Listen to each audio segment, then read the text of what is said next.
అసలు మన జీవితాలన్నీ కొన్ని రూల్స్ చుట్టూ తిరుగుతుంటాయి కదా. కొన్నేమో మనకు కళ్లకు కనిపిస్తాయి, అంటే చట్టాలుగా, ఎన్నికల ప్రవర్తన నియమావళిగా. మరికొన్ని కనిపించవు, కాని మన సమాజం ఎలా నడుస్తుందో అవే డిసైడ్ చేస్తాయి. ఈరోజు మనం ఈ నియమాల వెనుకున్న ప్రపంచాన్ని చూద్దాం, పాలిటిక్స్ నుండి పర్యావరణం వరకు. ఈ ఒక్క ప్రశ్నలోనే అన్నీ ఇమిడి ఉన్నాయి. మనం ఎలా ఓటు వేస్తాం అనే దగ్గర్నుంచి మన భూమిని ఎలా కాపాడుకుంటాం అనే వరకు ప్రతిదీ దీని చుట్టూనే తిరుగుతుంది. సరే, ఈ అన్వేషణని మనం ఎలక్షన్స్తో మొదలుపెడదాం. ఫస్ట్, డెమోక్రసీ అనే ఈ గేమ్లో రూల్స్ ఎలా ఉంటాయో చూద్దాం. ఈ ఆట ఫేర్గా జరగడానికి ఎన్నికలు ఎంత ముఖ్యమో వాటి రూల్స్ ఏంటో పరిశీలిద్దాం.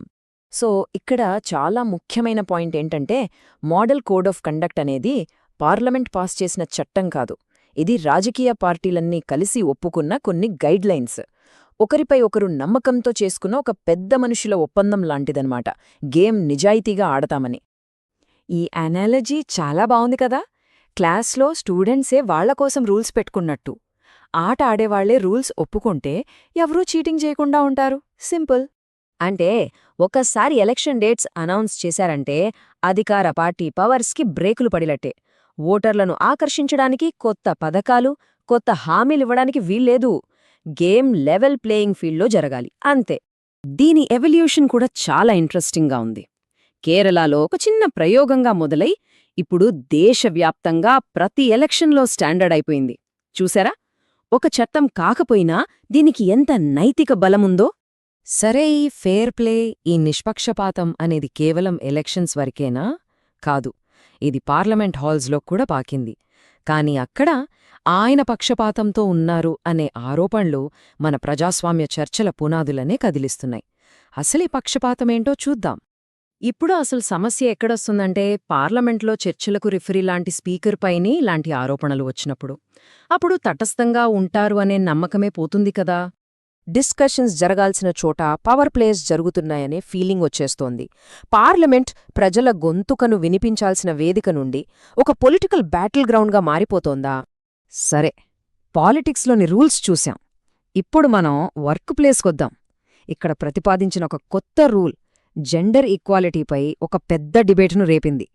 మంచి ఉద్దేశాలు కూడా కొన్నిసార్లు ఊహించిన సమస్యలకు ఎలా దారితీస్తాయో ఇది మనకు చూపిస్తుంది. ఇది నిజంగా ఒక క్లాసిక్ డైలమా అన్నమాట. ఒక మంచి ఉద్దేశంతో తెచ్చిన పాలసీ చివరికి ఎవరికైతే మంచి చేస్తుందనుకున్నామో వాళ్లకే నష్టం కలిగించే ప్రమాదముంది. ఇదే అసలైన భయం. అంటే యజమానులు మహిళల్ని వాళ్ల బయాలజీ ఆధారంగా జడ్జ్ చేసేస్తారేమో అని. వాళ్లు ఎక్కువ లీవ్స్ తీసుకుంటారు, ప్రొడక్టివిటీ తక్కువ ఉంటుందని ముందే ఫిక్స్ అయిపోతే, సమానత్వం కోసం తెచ్చిన రూలే వివక్షకొక కొత్త కారణంగా మారి మహిళలకు అవకాశాలను దూరం చేస్తుందేమోనన్నది భయం. మనం చూస్తే ఈ మధ్యకాలంలో వర్క్ఫోర్స్లో మహిళల భాగస్వామ్యం బాగా పెరుగుతోంది. ఇది మంచి విషయమే. కాని ఈ కొత్త లీవ్ పాలసీ వస్తే ఈ పాజిటివ్ ట్రెండ్కి బ్రేకులు పడతాయేమో అని కొంతమంది ఆందోళన చెందుతున్నారు. సో ఇప్పుడు డిస్కషన్ ఎటువైపు వెళ్తోందంటే, కేవలం ఒక కఠినమైన లీవ్ పాలసీ పెట్టే బదులు వర్క్ ప్లేస్లో ఒక సపోర్టివ్ ఎన్వైరన్మెంట్ క్రియేట్ చేయడం మీద ఫోకస్ పెట్టాలి. దేశం, ఆఫీస్ వీటిని దాటి ఇప్పుడు మనం గ్లోబల్ స్టేజ్కి వెళ్దాం. ఇదొక పెద్ద ప్రెషర్ కుక్కర్ లాంటిది. ఇక్కడ జియోపాలిటిక్స్, క్లైమేట్ చేంజ్ ఒకదానికొకటి ఢీకొంటూ మొత్తం సిస్టంపై విపరీతమైన ఒత్తిడిని సృష్టిస్తున్నాయి. చూద్దాం. వీటిని గ్లోబల్ ఎకానమీకి బ్లడ్ వెసల్స్ లాంటివి అనుకోవచ్చు. ఇవి చాలా ఇరుకైన సముద్రమార్గాలు. ఇక్కడ ఏదైనా బ్లాక్ అయితే మొత్తం సిస్టమ్ కొలాప్స్ అయ్యే ప్రమాదముంది. ప్రపంచం మొత్తం ఆయిల్లో 1/5 కేవలం ఈ ఒక్క చిన్న దారిగుండా వెళ్తోంది. అందుకే ఇది ఎప్పుడూ టెన్షన్తో రగిలిపోతూ ఉంటుంది. దీన్ని సింపుల్గా చెప్పాలంటే, దేశానికుండే ఒక ఎమర్జెన్సీ పెట్రోల్ ట్యాంక్ లాంటిది. సడన్గా సప్లై ఆగిపోతే షాక్ తగలకుండా కాపాడటానికి దీన్ని వాడుకుంటారు. ఈ క్లైమేట్ చేంజ్ అనేది కేవలం పర్యావరణ సమస్య కాదు, అది మన హెల్త్కి డైరెక్ట్ థ్రెట్. ఎలాగంటే, వేడి పెరిగే కొద్దీ మన నీటి వనరుల్లో బ్యాక్టీరియా పెరిగి కలరా, డయేరియా లాంటి రోగాలొస్తాయి. అంటే వేడెక్కుతున్న ప్రపంచం మనల్ని అనారోగ్యం పాలు చేస్తుంది.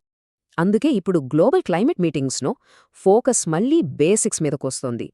వాటర్, శానిటేషన్, హైజీన్ ఇవే క్లైమేట్ చేంజ్ ప్రభావాల నుండి మనల్ని మనం కాపాడుకోవడానికి మొదటి రక్షణ కవచాలు.